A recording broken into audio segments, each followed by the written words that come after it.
Pay attention to Gabby Petito, 22 years old, walking into the Spread Creek dispersed camping area in Wyoming's Bridger-Teton National Forest on August 27, 2021. She's with her fiancé, Brian Laundrie, documenting their dream van life journey for social media. She has less than 24 hours to live because Brian Laundrie, 23 years old, the man she trusts completely and plans to marry, has already decided she will never leave this forest alive. On this day, Gabby thinks she's living her dream, creating content for the YouTube channel and Instagram account she spent months building. On this day, Brian has made his decision. This is the story of how America's picture-perfect van life couple became the center of the nation's biggest missing person case in 2021, and how police had a chance to save her life 2 weeks earlier, but let it slip away. Gabrielle Venora Petito was born on March 19, 1999 in Blue Point, Long Island, New York. Her parents divorced when she was young. Both remarried, giving Gabby 6 younger siblings and half-siblings who adored their big sister. Everyone who knew Gabby described her the same way: bubbly, artistic, full of life. Her father, Joe, would later say she had him wrapped around her finger from day one. Just awesome to be around, her smile, her eyes. I just remember melting. Her mother, Nicole, called her a spitfire. She had goals, and she did what she could to get there. Gabby attended Bayport Blue Point High School, where she met Brian Laundrie, though they didn't date during those years. After graduating in 2017, Gabby worked as a hostess and in restaurant kitchens in Wilmington, North Carolina. But Gabby had bigger dreams. She loved art, yoga, photography, and travel. She wanted to be a travel blogger, documenting beautiful places and inspiring others to explore the world. Brian Christopher Laundrie grew up in Northport, Florida, with his parents, Chris and Roberta, and his older sister, Cassie. By all accounts, he seemed ordinary enough, polite, quiet, nothing that would raise red flags. In 2019, when Gabby was 20 years old, Jean and Brian reconnected and began dating. Within 9 months, they were serious enough to move from New York to Northport, Florida, moving into the Laundrie family home together. In 2020, Brian proposed to Gabby. There was no ring, but she told friends about the moment a firefly landed on her finger during the proposal, like something out of a fairy tale. In December 2020, Gabby purchased a 2012 white Ford Transit Connect van. She and Brian spent early 2021 converting it into a camper. Gabby worked 50-hour weeks at Taco Bell and as a nutritionist, saving every dollar for the trip. Brian worked at an organic juice bar. They were building their dream. On July 2nd, 2021, Gabby and Brian said goodbye to Gabby's family in Blue Point and began their cross-country van life adventure. The plan was simple: 4 months traveling to national parks across the American West. Gabby would document everything on her YouTube channel, Nomadic Static, and her Instagram account. She posted constantly: Monument Rocks, Great Sand Dunes National Park, Zion, Bryce Canyon, Canyonlands. Every photo showed a smiling young couple living their best life. Picture perfect, envy-inducing, the kind of content that gets thousands of likes and makes people dream about quitting their jobs and buying a van. But beneath the glossy Instagram posts, cracks were forming. Throughout July 2021, witnesses would later report seeing the couple argue, loudly, publicly. By early August, the tension was impossible to hide. On August 12, 2021, at approximately 4:30 in the afternoon, someone called 911 in Moab, Utah. The caller reported seeing a man slapping a woman near the Moonflower Community Cooperative. The man and woman got into a white van and drove off. The caller described them as squabbling over a phone.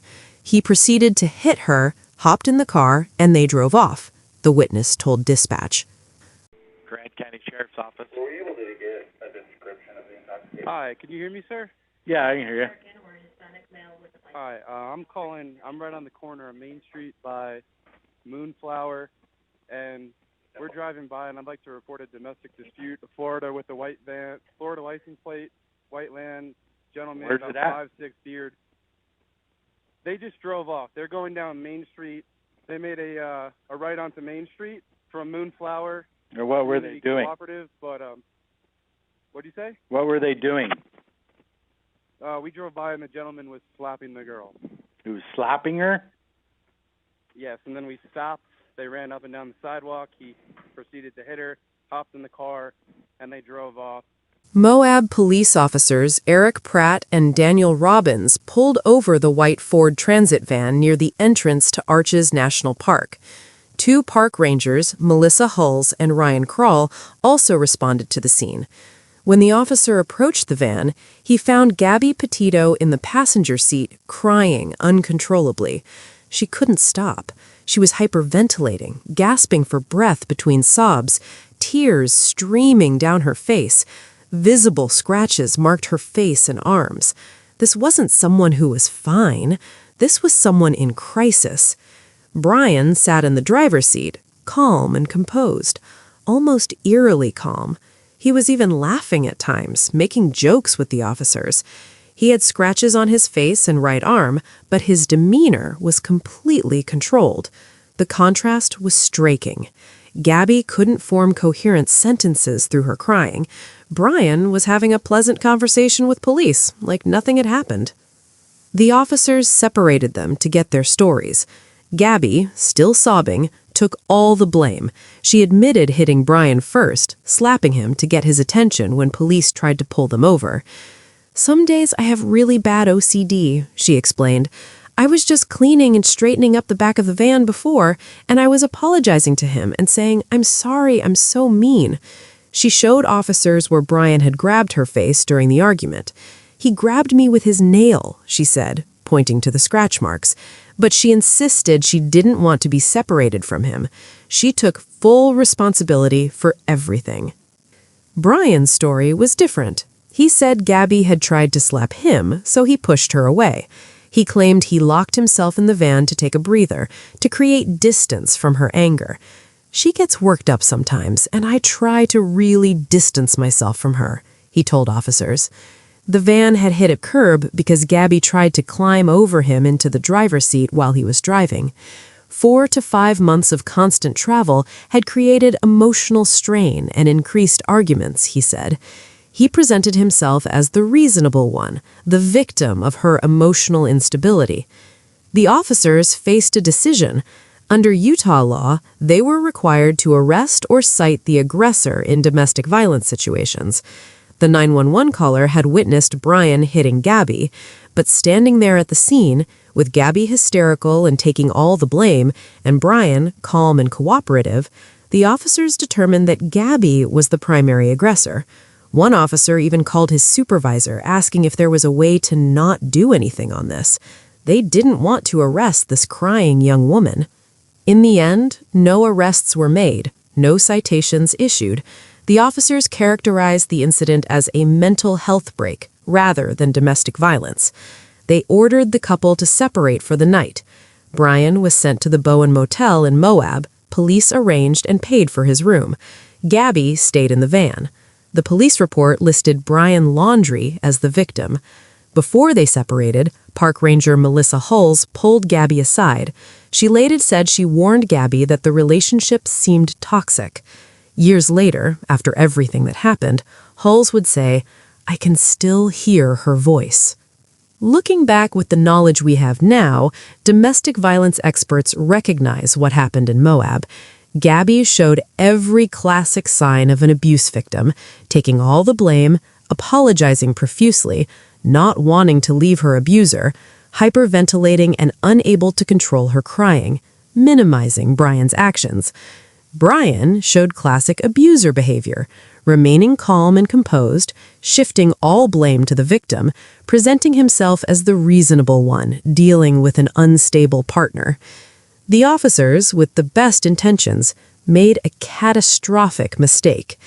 An independent review conducted after Gabby's death found the officers failed to recognize the signs of domestic abuse and should have cited Gabby for domestic violence or recognized Brian as the actual aggressor.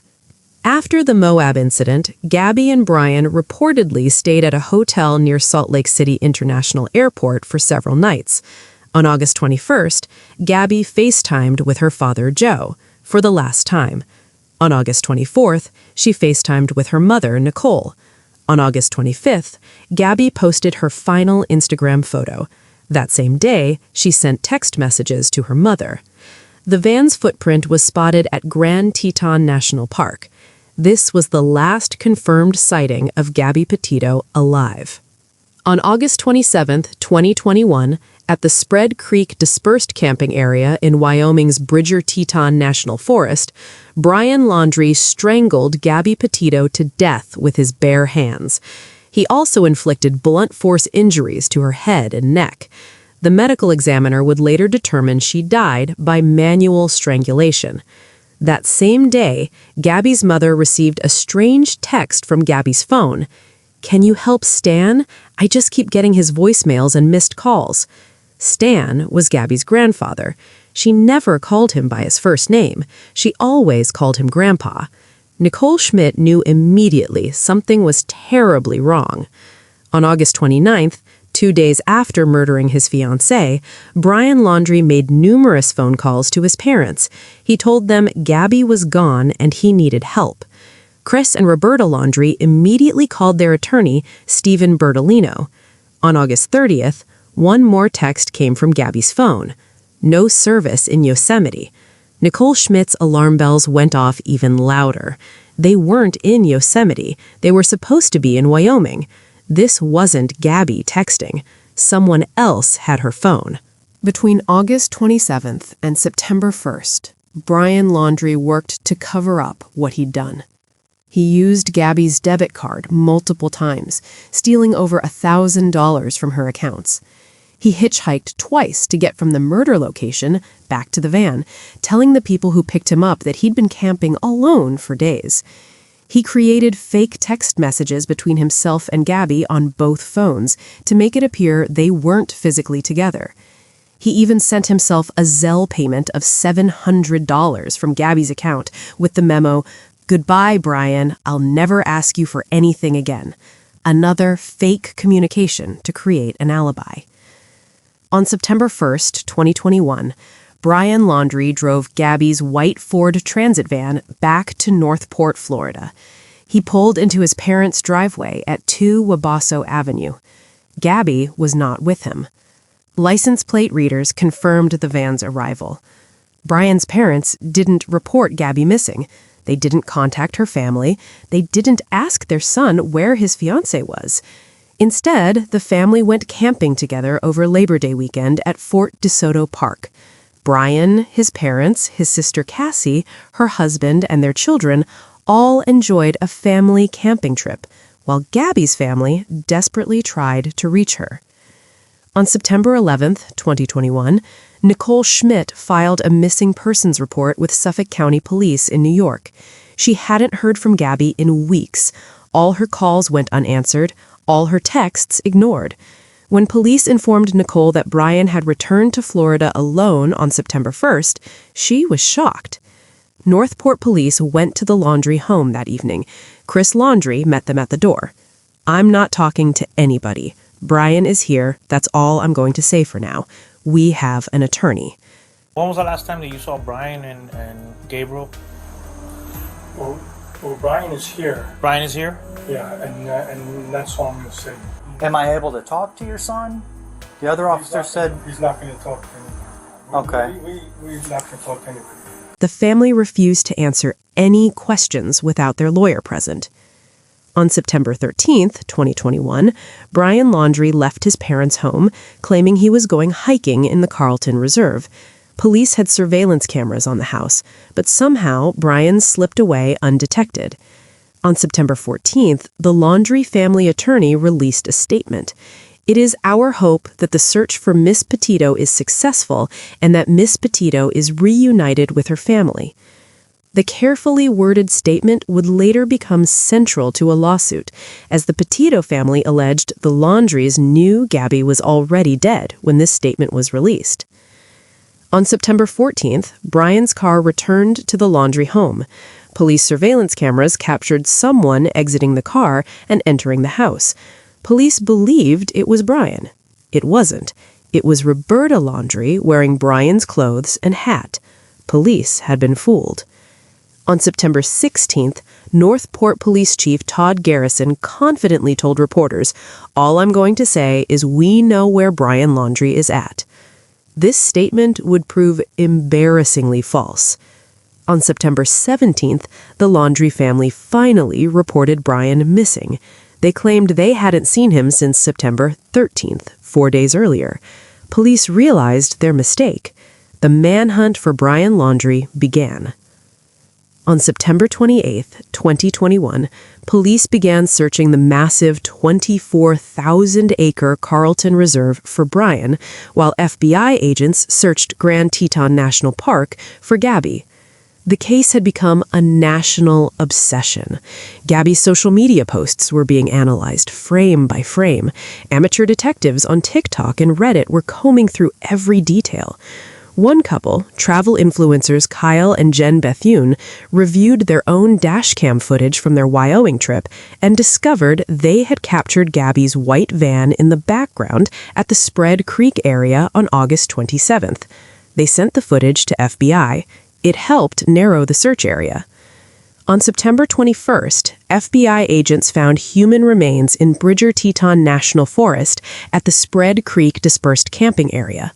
The location was not far from where the Bethune's dashcam had captured the van. On September 21st, the Teton County coroner confirmed the identity: Gabrielle Petito. The manner of death was homicide. The nation mourned. Candlelight vigils were held. Gabby's story was on every news channel, every website, every social media platform. The search for Brian Laundrie intensified. On September 23, 2021, a federal warrant was issued for Brian Laundrie's arrest on charges of unauthorized use of a debit card. Evidence showed he had used someone else's card between August 30th and September 1st, withdrawing over $1,000. Everyone knew the debit card belonged to Gabby. Everyone knew this was about much more than credit card fraud. On October 12th, 2021, the complete autopsy results were released. Cause of death: blunt force injuries to the head and neck with manual strangulation. Manner of death: homicide. Brian Laundrie had strangled Gabby with his bare hands. The search for Brian continued for weeks. Divers searched the flooded Carlton Reserve, helicopters flew overhead, drones scanned the wilderness. America wanted answers. On October 20th, 2021, the Myakkahatchee Creek Environmental Park reopened to the public after being closed for searches. At 7 a.m. in the morning, Chris and Roberta Laundrie entered the park to conduct their own search. Floodwaters that had covered the area for weeks had finally receded. A Fox News reporter followed them. At approximately 8 a.m. in the morning, Chris Laundrie found a white dry bag in a clearing in the brush. It belonged to Brian. He handed it to a Northport detective. 45 minutes later, human remains were discovered near the dry bag. Also found were a backpack, a notebook, and a revolver. The detective informed the parents and sent them home. Roberta Laundrie wiped a tear from her husband's eye as they walked away. On October 21st, 2021, the FBI confirmed via dental records that the remains belonged to Brian Christopher Laundrie. On November 23rd, 2021, the medical examiner confirmed the cause of death: self-inflicted gunshot wound to the head. Brian Laundrie had died by suicide. He had likely been dead since mid-September, shortly after disappearing from his parents' home. But the story didn't end with Brian's death. On June 24, 2022, the Laundrie family attorney released the contents of Brian's notebook, the water-damaged 8-page confession found with his remains. In his own handwriting, Brian admitted, "I ended her life." But even in death, Brian couldn't tell the truth. He created an elaborate false story about Gabby falling into Spread Creek stream at night. He claimed he heard a splash and a scream, that he found her freezing and injured, unable to tell him what hurt. He said the temperature had dropped to freezing, she was soaking wet and shaking violently. He claimed she was in extreme pain, begging for an end to her suffering. So he killed her. Mercy, he called it. What she wanted. This is the story of Gabby Petito. Not just a victim, not just a true crime case, not just a viral news story. A daughter, a sister, an aunt, a friend, a dreamer. A 22-year-old woman who deserved so much more than she got. May she rest in peace. And may we never forget the lessons her tragic death has taught us.